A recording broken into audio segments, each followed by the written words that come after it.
আজি আমি দীপক শৰ্মাৰ ঘৰত আহিছো। দীপক শৰ্মাৰ পৰিচয় দিয়াৰ কোনো প্ৰয়োজন নাই। দীপক শৰ্মা অসমৰ এগৰাকী শিল্পী, গণশিল্পী। তেখেত ইতিমধ্যে বাঁহীৰ ক্ষেত্ৰত আন্তঃৰাষ্ট্ৰীয় শিল্পী হিচাপে ইতিমধ্যে পৰিচিত। গতিকে তেখেত আমাৰ খুব আপোন মানুহ আৰু মোৰ বিশেষকৈ বহু দিনৰ বন্ধু এজন। আমি আজি তেখেতৰ ঘৰত আহিছো। তেখেতৰ শাৰীৰিক অৱস্থা খুবেই বেয়া। আমি শুনিলো তেখেতেও আমাৰ লগত যোগাযোগ ৰাখি আছে আৰু তেখেতৰ ঘৰত আমি আহিছো। আজি বিৰলাচি থানাৰ এটা সজাতি দল আহিছো। তেখেতৰ অৱস্থা এতিয়া খুব বেয়া। তেখেতৰ এতিয়া খোৱা লোৱাত অসুবিধা, তেখেতৰ শাৰীৰিকভাৱে খুব দুৰ্বল, তেখেতে চিকিৎসা কৰিবলৈ অভাৱ। ইতিমধ্যে আমাক আজি জনাইছে খুব দুখেৰে যে অহা 4 ফেব্ৰুৱাৰী তাৰিখে তেখেতে সুচিকিৎসাৰ বাবে, উন্নত চিকিৎসাৰ বাবে অসমৰ বাহিৰলৈ যাব। কিন্তু তেখেতৰ আৰ্থিক অভাৱ। আমাক অতি দুখ মনেৰে এই কথা কৈছে। আমাৰ দুখ লাগিছে যে আজি দীপক শৰ্মাৰ দৰে এগৰাকী আন্তঃৰাষ্ট্ৰীয় মানৰ বাঁহীবাদকৰ এই অৱস্থা হ'ল কিয়। আৰু তেখেতৰ পৰা আমি গম পালো এতিয়া অসম চৰকাৰক তেখেতে কিছুদিন আগতে সকলোৱে জানে এটা ফেচবুক পোষ্ট দিছিলে, যিটো পোষ্ট অত্যন্ত দুখ লগা ধৰণৰ। দীপক শৰ্মাক আমি ভাবো যে অসম চৰকাৰে এটা মানৱীয়তাৰ খাতিৰত তেখেতক এটা কৰ্মসংস্থান দিব লাগে। এই বস্তুটো আমি অসমৰ মাননীয় মুখ্যমন্ত্ৰীৰ আগত আহ্বান জনাওঁ যে তেখেতৰ আৰ্থিক অৱস্থাটো আৰু তেখেত যিহেতুকে এগৰাকী শিল্পী, গণশিল্পী, তেখেতক জীয়াই থাকোঁতে তেখেতক উপযুক্ত এটা কৰ্মসংস্থান, তেখেতক যদি কিবা কাৰণত মানে অসুবিধাও হয়, তেখেতৰ পৰিবাৰ মানে উপযুক্ত হৈ আছে, গতিকে তেখেতৰ পৰিবাৰক হ'লেও তেওঁক এটা কৰ্মসংস্থান দিয়ক, চৰকাৰী কৰ্মসংস্থান এটা দিয়ক, দি কাৰণে তেখেতৰ যিটো পৰিয়ালে যিটো বৰ্তমান সমস্যাৰ সন্মুখীন হৈ আছে তাক যেন অসমৰ মাননীয় মুখ্যমন্ত্ৰীয়ে সমাধান কৰে। এই কাৰণে মই মাননীয় মুখ্যমন্ত্ৰী ডাঙৰীয়াক কাটৰভাৱে আহ্বান জনাইছো যে দীপক শৰ্মাক জীয়াই থাকোঁতে উপযুক্ত এটা কৰ্মসংস্থান দি তেখেতৰ যিটো ভৱিষ্যত, পৰিয়ালটোৰ যিটো মানে উন্নতিৰ যিটো কামনা, তাকে আমি কামনা কৰিলোঁ। আৰু মোৰ কাষত আছে আমাৰ কামৰূপ জিলা সমিতিৰ মুখ্য সচিব তথা ছাত্ৰ পৰিষদৰ মানে এজন নেতা বিকাশ অসম। বিকাশ অসমে অলপমান কথা ক'ব। খুবেই পৰিতাপৰ বিষয় যে ইতিমধ্যে ৰাইজে গম পায় গণশিল্পী, জাতীয় জীৱনৰ কাৰণে কাম কৰি যোৱা, তেনেই সৰুৰ পৰা অসম আৰু অসমীয়াৰ কাৰণে কাম কৰি যোৱা। ভাৰতৰ হৈও তেখেতে আন্তঃৰাষ্ট্ৰীয় পৰ্যায়ৰ বিভিন্ন ঠাইত তেখেতে পৰিৱেশন কৰি ভাৰত তথা অসম তথা নৰ্থ ইষ্ট, উত্তৰ পূৰ্বাঞ্চলৰ কাৰণে গৌৰৱ কঢ়িয়াই আনা এজন ব্যক্তি। আপোনালোকে ইতিমধ্যে গম পায় যে গণশিল্পী সেইসকল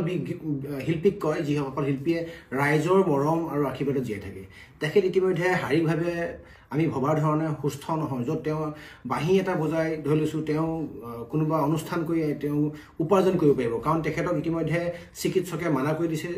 বিগত 4-5 মাহৰ পৰা তেখেতে কোনো অনুষ্ঠান কৰা নাই। আৰু যিজন ব্যক্তিয়ে অকল অনুষ্ঠান এটা কৰি তেনেকুৱা ৰাইজৰ মাজৰ মৰম বুটলি তেখেতৰ সেই উপাৰ্জনৰ টকাকেইটা বা এমুঠি চাউল আনিছিলে, সেই শিল্পীজন বৰ্তমান সময়ত এনে দূৰদৰ্শৰ অৱস্থা, যিজন শিল্পীয়ে বৰ্তমান সময়ত আশাৰ প্ৰাপ্তিৰ কাৰণে ৰৈ থাকিবলগীয়া হৈছে। ইতিমধ্যে আপোনালোকে জানে সিদিনা ৰাজীৱ শদিয়া ডাঙৰীয়া আমাৰ ৰাইজৰ মাজৰ পৰা হেৰাই গুচি গ'ল। আৰু জীয়াই থাকোঁতে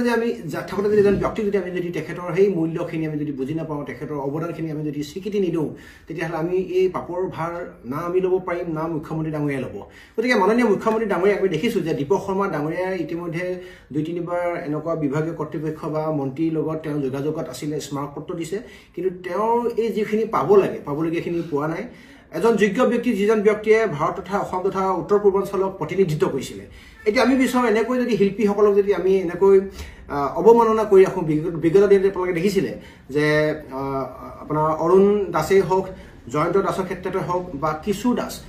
এই 3জন শিল্পীৰ ক্ষেত্ৰত বিৰলাচি থানা অসমে ন্যায় নেপেৰাকৈ তেওঁলোকৰ প্ৰত্যেকটো বিপদত আছিলে। মেডিকেলত ব্লাড দিয়াৰ পৰা প্ৰত্যেকটো সময়লৈকে আমি যেতিয়া গম পালোঁ যে দীপক শৰ্মা ককাইদেউ স্বাস্থ্য অৱস্থা খুব বেছি ভাল নহয়, কিন্তু তেখেতে বৰ্তমান আৰ্থিক সংকটত ভুগিছে। আপোনালোকে গম পায় যে বিৰলাচি থানা অসমৰ সংগঠনটোৱে ৰাইজৰ আৱেগ অনুভূতিৰ ওপৰত গুৰুত্ব দি প্ৰত্যেকজন বিপদত থকা ব্যক্তিৰ কাষত থিয় হয়। গতিকে আমাৰ ইয়াৰ পৰা কিবা কাৰণ যদি ব্যস্ত আছে অসমৰ মাননীয় মুখ্যমন্ত্ৰী পীযুষ হাজৰিকা ডাঙৰীয়া বা সাংস্কৃতিক বিভাগৰ যিগৰাকী মন্ত্ৰী, তেওঁ যদি কিবা কাৰণত ব্যস্ত আছে, বিৰলাচি থানা অসমৰ মজিয়াৰ পৰা আপোনালোকক এবাৰ আমি অনুৰোধ কৰি পেলাই অৱগত কৰিব বিচাৰিছোঁ যে এই ব্যক্তিজনক আপোনালোকৰ ফালৰ পৰা আপোনালোকৰ আশীৰ্বাদৰ হাতখন মূৰত থ'ব পাৰি নেকি। আপোনালোকৰ যে আশীৰ্বাদৰ হাতখন যদি তেখেতৰ মূৰত এবাৰ ৰাখে, তেখেতে এটলিষ্ট এই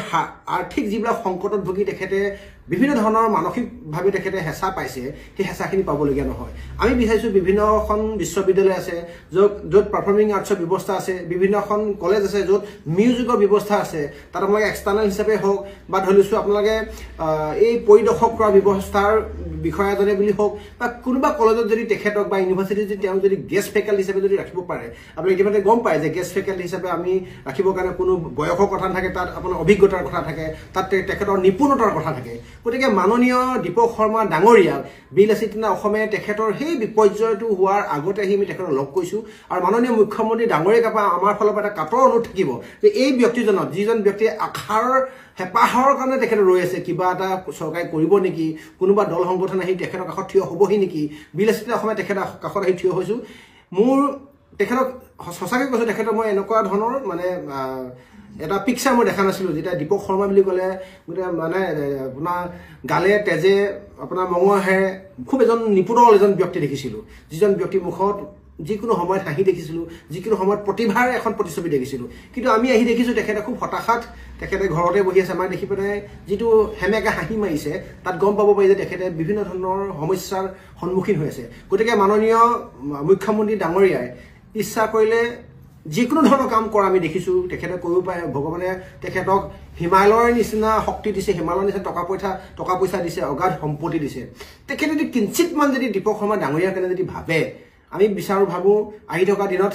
আপোনাৰ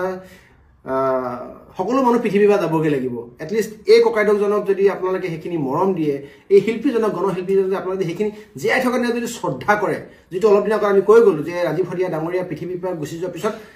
পাছতে সকলোৱে চিনি পাইছে কিন্তু আগত কোনো চিনি নাপালে গতিকে আমি এতিয়া এটা সজাতি দলে এই বিষয়বিলাকৰ ওপৰত গুৰুত্ব দিছোঁ যিবিলাক ব্যক্তিয়ে টকা পইচাৰ অভাৱত তেওঁলোকৰ কি কয় প্ৰতিভাবিলাক হেৰাই গৈছে তেওঁলোকৰ আশা আকাংক্ষাবিলাক সকলোবিলাক নষ্ট হৈ গৈছে এখেতক হ'লেও বা তেখেতৰ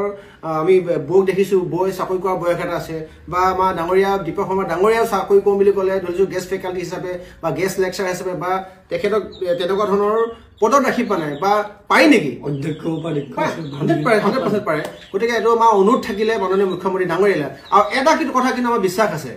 যে হিমন্ত বিশ্ব শৰ্মা ডাঙৰীয়াই বিগত দিনত আমি এনেকৈ উত্থাপন কৰা বহুখিনি কামৰ ক্ষেত্ৰত মানে যোগাত্মক বা ইতিবাচক আমি ফলাফল দিয়া দেখিছোঁ গতিকে মই আমাৰ লগত থকা আমাৰ মাননীয় শৰ্মা ডাঙৰীয়াক মুখ্যমন্ত্ৰী ডাঙৰীয়ালৈ আপুনি কি আহ্বান কৰিব কি দিব আমি কওঁ আজি মোক ভাল লাগিছে যদিও গা দুৰ্বল তথাপি মুখেদি হাঁহি নাই কিন্তু মৰমৰ বীৰ লাচিত সেনা অসম বিকাশ অসম তাৰপিছত তপন দা এনেকৈ এটা সজাতি দল বীৰ লাচিত সেনাই আগতেও বহুত কাম কৰিছে আৰু মোৰ ঘৰ মানে আহি এইখিনি বিচাৰি ওলাইছে মই অত্যন্ত সুখী আৰু এই সুখী এইকাৰণে এই কথাখিনি অব্যাহত থাকক তেওঁলোকে আগৰ নিচিনা মোকো বিচাৰি পাইছে যিহেতু আৰু বহুতকো বিচাৰি পাব আৰু বিকাশ অসমে যিখিনি কথা ক'লে মোৰ মতে এই বীৰ লাচিত সেনাৰ ঠিক কথা কৈছে মোক এটা মোৰ ক্ৰিয়েটিভিটিৰ কাৰণে মই ভৱিষ্যতে দেশৰ কাৰণে ভাল মিউজিক ভাল কথা কৰিব লাগিলে প্ৰথম মই নিজেই ভাল খাদ্য খাব লাগিব ভালকৈ স্বাস্থ্যৱান হ'ব লাগিব